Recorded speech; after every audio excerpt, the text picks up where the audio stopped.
దేశ ప్రజలకు కేంద్రం జీఎస్టీ బొనాన్జా అందించింది. జీఎస్టీ స్లాబ్లను తగ్గిస్తూ కీలక నిర్ణయం తీసుకుంది. 12-28% స్లాబ్లను రద్దు చేసి 5-18% స్లాబ్లను కొనసాగించనుంది. ఈ నెల 22 నుంచి కొత్త జీఎస్టీ స్లాబ్లు అమల్లోకి రానున్నాయి. హెల్త్, లైఫ్ ఇన్సూరెన్స్ పై జీఎస్టీ రద్దు చేసింది. గతంలో గ్లోబ్స్, మ్యాప్స్, చార్ట్లకు 12% జీఎస్టీ ఉండేది. దానిపై సుంకాన్ని పూర్తిగా తగ్గించారు. ఇక 5% ఉన్న ఎరేజర్పై జీఎస్టీని పూర్తిగా తొలగించారు. ఇక లగ్జరీ వస్తువులపై 40% జీఎస్టీ విధించింది. వ్యవసాయ పరికరాలపై జీఎస్టీ 12 నుంచి 5%కి తగ్గనుంది. చేనేత, మార్బుల్, గ్రానైట్ను 5% జీఎస్టీ స్లాబ్లోకి రానున్నాయి.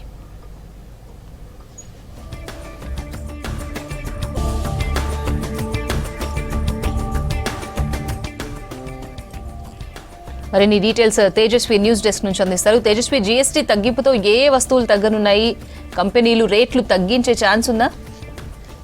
రైట్ అపర్ణ, నిన్న మన Indian government historic Diwali gift for the nation అంటూ నెక్స్ట్ జనరేషన్ ఇక్కడ నుంచి కంటిన్యూ అవ్వబోయే జిఎస్టీ రిఫార్మ్స్ని అయితే రిలీజ్ చేయడం జరిగింది.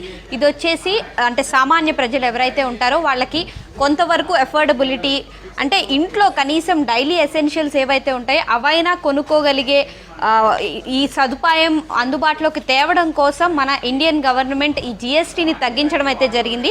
అండ్ ఇందులో భాగంగా మెయిన్గా డైలీ ఎసెన్షియల్స్ని ఏవైతే హెయిర్ ఆయిల్స్, టూత్ పేస్ట్లు, టూత్ బ్రష్లు ఇలాంటి వాటి మీద 18% ఉన్న జిఎస్టీని 5%కి తగ్గించడం జరిగింది. అండ్ ఇలాగే ఇవన్నీ ఏవైతే డైలీ ఎసెన్షియల్స్ ఉంటాయో వాటన్నిటి మీద 5%కి తగ్గించడం జరిగింది. అండ్ మెయిన్గా ఫార్మర్స్, రైతులు ఎవరైతే ఉన్నారో రైతులు వ్యవసాయానికి సంబంధించి ట్రాక్టర్స్ కానీ లేదంటే ట్రాక్టర్స్ రిపేర్స్కి సంబంధించి, ఇరిగేషన్ సిస్టమ్కి సంబంధించి వీటిని కూడా 18%, 12% ఉన్నవి 5%కి తగ్గించడం జరిగింది. అండ్ మేజర్గా ఇందులో చేసిన మెయిన్ ఇంపార్టెంట్ ఒక రిఫార్మ్ ఏంటంటే హెల్త్ సెక్టార్కి సంబంధించి, హెల్త్ కేర్ సెక్టార్లో హెల్త్ అండ్ లైఫ్ ఇన్సూరెన్స్కి సంబంధించి ఏదైతే 18% ఒకప్పుడు ఉన్నదో దాన్ని 0కి చేసేశారు. సో ఇది చాలా మేజర్, ఎందుకంటే హెల్త్ ఇన్సూరెన్స్, లైఫ్ ఇన్సూరెన్స్ తీసుకోవాలని చాలామంది ఆలోచిస్తుంటారు కానీ వెళ్ళలేరు. అది ఎంత క్రూషియలో ఆ ఫేజ్ వస్తే తెలుస్తుంది. సో అలాంటి వాళ్ళ కోసం 0 చేసేశారు. అండ్ కొన్ని ఏవైతే మెడికల్కి సంబంధించి థర్మోమీటర్స్ ఇవి ఉన్నాయో ఇవి కూడా ఏవైతే డైలీ ఎసెన్షియల్స్ 5%కి తగ్గించారో అలాగే ఇవి కూడా 5%కి ఇవ్వడం జరిగింది. అండ్ ఇంకొక ఇంపార్టెంట్ విషయం ఎడ్యుకేషన్కి సంబంధించి, ఎడ్యుకేషన్లో కూడా ఏవైతే పిల్లలకి సంబంధించి లెర్నింగ్ టూల్స్ ఉంటాయో పెన్సిల్స్ కానీ, మ్యాప్స్, గ్లోబ్స్ ఇలాంటి వాటికి సంబంధించి ఇవి కూడా 0 చేయడం జరిగింది. ఇవి చాలా అఫోర్డబుల్గా ఉంటాయి అండ్ ఇవి అవసరమైన, జనరల్గా ఇవి చాలా తక్కువ రిసోర్సెస్లో కాబట్టి ఇవి కూడా 0కి చేసేశారు. అండ్ ఎలక్ట్రానిక్ అప్లయన్సెస్ కానీ, ఆటోమొబైల్స్ ఇవి వచ్చేసి 28%గా ఉన్నవి 18%కి తగ్గించడం జరిగింది.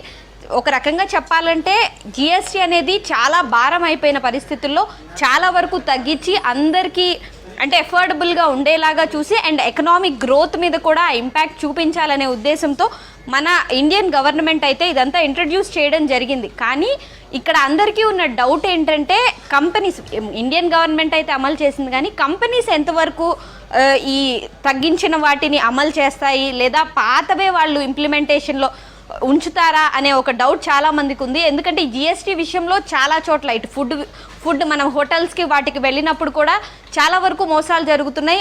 ఇండియన్ గవర్నమెంట్ పెట్టే ఒక జిఎస్టీ ఒకటైతే అక్కడ వాళ్ళు వేసే జిఎస్టీలు చాలా వేరియేషన్ ఉంది, చాలా హైగా మన మీద పెట్టడం జరుగుతోంది. సో కంపెనీలు ఎంతవరకు ఈ జిఎస్టీని తగ్గించి ఇంప్లిమెంట్ చేస్తాయి అనే డౌట్లో అయితే అందరూ ఉన్నారు అపర్ణ.